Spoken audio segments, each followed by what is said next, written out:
Gyandeep YouTube channel पर आप सबका स्वागत है। आज मैं आप सबको फिर से इस वीडियो में हिंदी साहित्य के 50 महत्वपूर्ण प्रश्नों को कराऊंगी, जो कि सभी परीक्षाओं के लिए इम्पोर्टेंट है।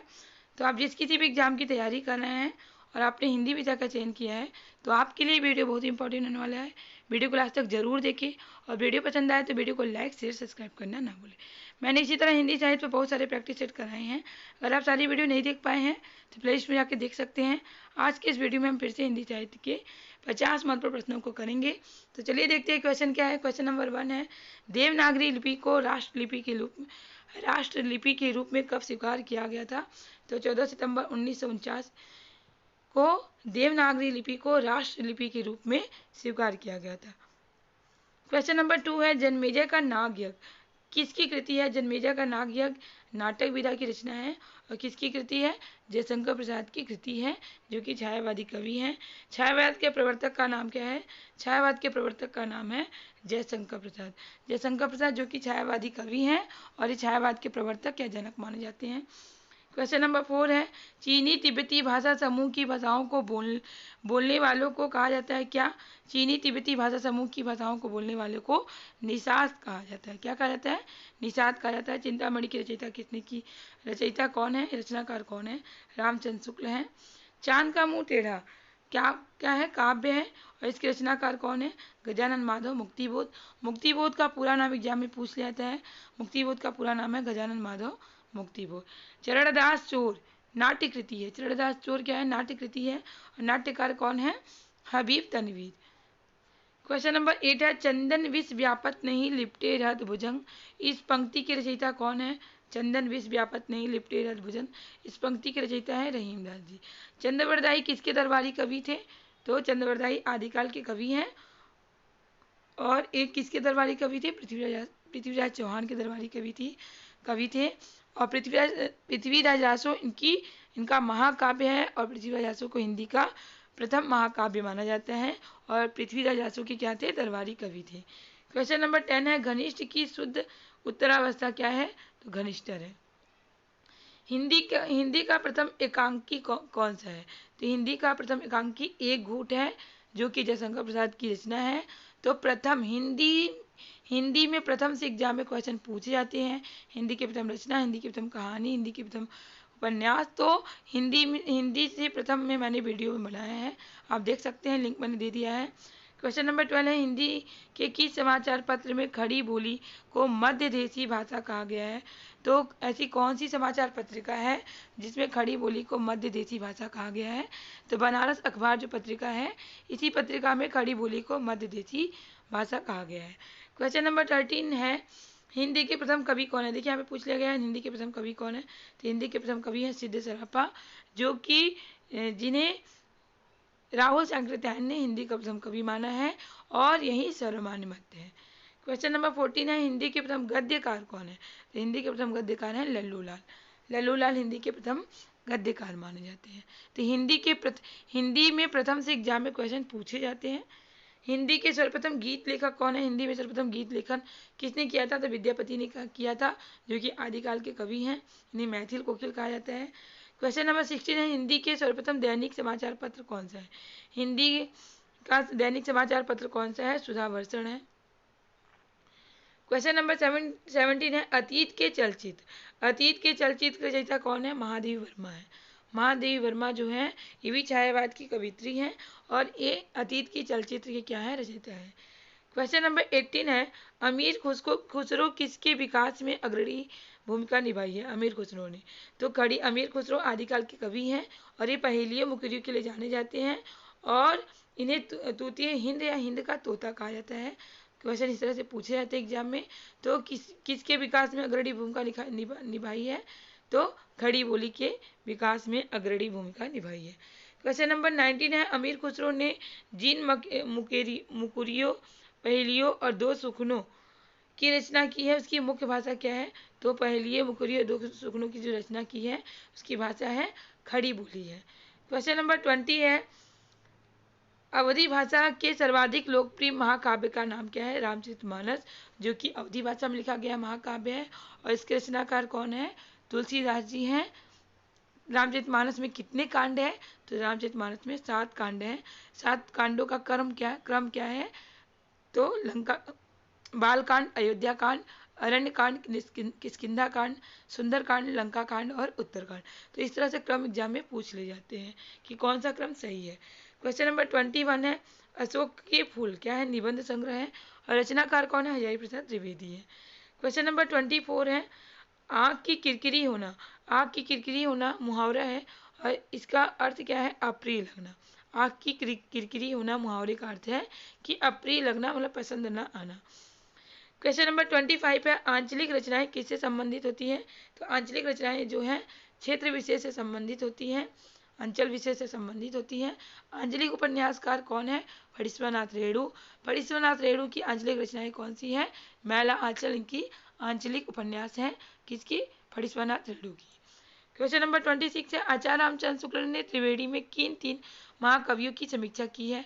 तो इनकी जो त्रिवेणी रचना है तो इसमें किन 3 कवियों की समीक्षा की गई है? सूरदास, तुलसीदास, जयसी। क्वेश्चन इस तरह से पूछे जाते हैं कि क्या त्रिवेणी रचना रामचंद्र शुक्ल की त्रिवेणी रचना में कबीरदास जी की समीक्षा की गई है? तो नहीं की गई है। किसकी किसकी की गई है? सूरदास की, तुलसीदास और मलिक मोहम्मद जयसी की। क्वेश्चन नंबर 27 है आत्मजयी की रचनाकार कौन है? कुंवर नारायण। कुंवर नारायण जो है आत्मजयी के रचनाकार है। क्वेश्चन नंबर 28 है आत्मनिर्भरता क्या है? निबंध है और रचनाकार कौन है? बालकृष्ण भट्ट है। क्वेश्चन नंबर 29 है आधुनिक युग के चरण कौन है?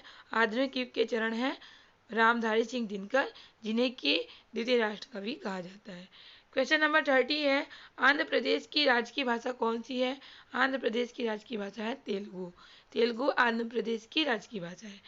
क्वेश्चन नंबर 31 है आसमान पर चढ़ाने का अर्थ है? तो आसमान पर चढ़ाने का अर्थ है कि अत्यधिक प्रशंसा करना। तो इस तरह से व्याकरण के भी क्वेश्चन दे दिए जाते हैं एग्जाम में। आसमान पर चढ़ाने का अर्थ है अत्यधिक प्रशंसा करना। क्वेश्चन नंबर 32 है इतिहास शब्द का शुद्ध विशेषण क्या होगा? इतिहास शब्द का विशेषण होगा ऐतिहासिक। इतिहास शब्द का विशेषण क्या है? ऐतिहासिक। क्वेश्चन नंबर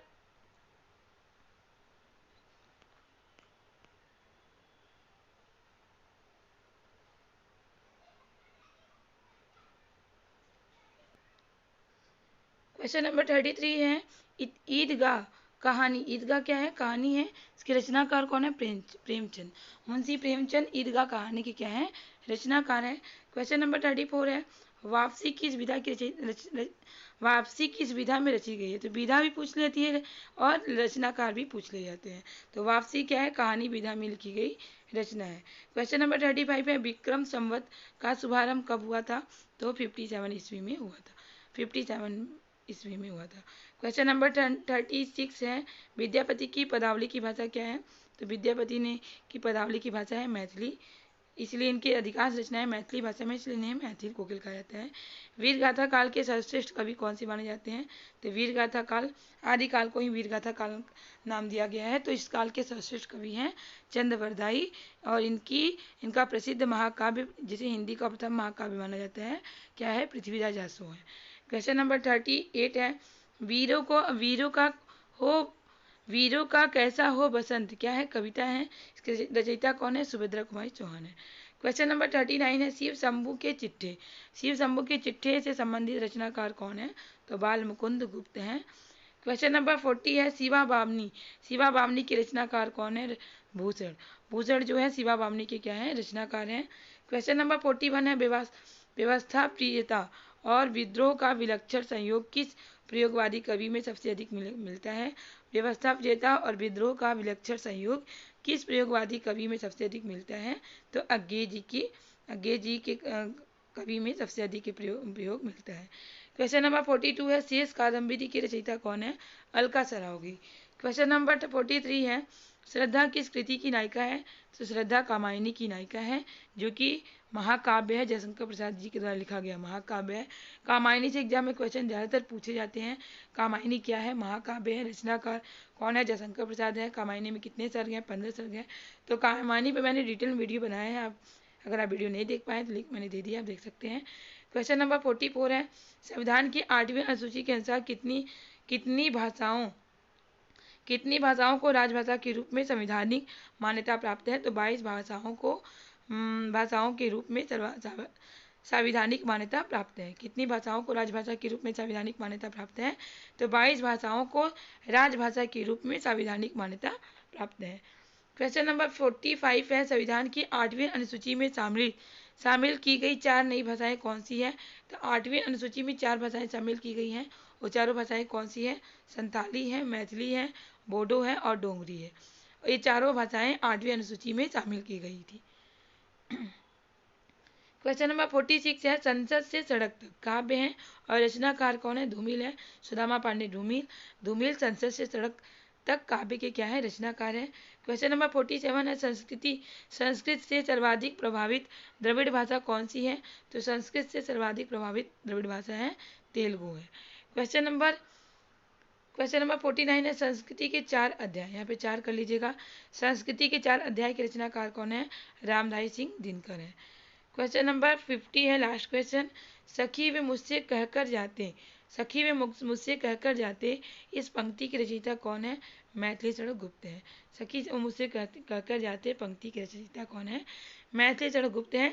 एक लास्ट क्वेश्चन है 51, जो कि आप लोग के लिए है। अगर आपको इसका आंसर पता है तो कमेंट बॉक्स में आंसर जरूर बताइएगा, इससे समझ में आएगा कि आपकी तैयारी कैसी हो रही है। क्वेश्चन है, प्रबंध चिंतामणि की रचयिता कौन है? दामोदर पंडित, कवि आशु, जोड़ा कवि मेरतुंग। तो इसका सही आंसर क्या है? अगर आपको आंसर पता है तो कमेंट बॉक्स में आंसर जरूर बताइएगा। उम्मीद है कि आपको वीडियो जरूर पसंद आया होगा। वीडियो पसंद आए तो वीडियो को लाइक से सब्सक्राइब करना ना भूलें, क्योंकि आपका लाइक से सब्सक्राइब ही हमें मोटिवेट करता है इस तरह के क्वेश्चन, इस तरह के टॉपिक लाने के लिए, जिससे आपकी अच्छी तैयारी हो सके और आप अपने एग्जाम में सफल हो सके। इसी तरह के क्वेश्चन, इसी तरह के टॉपिक की तैयारी करने के लिए हमारे चैनल से जुड़े रहें। तब तक के लिए मिलते हैं नेक्स्ट क्लास में। बाय।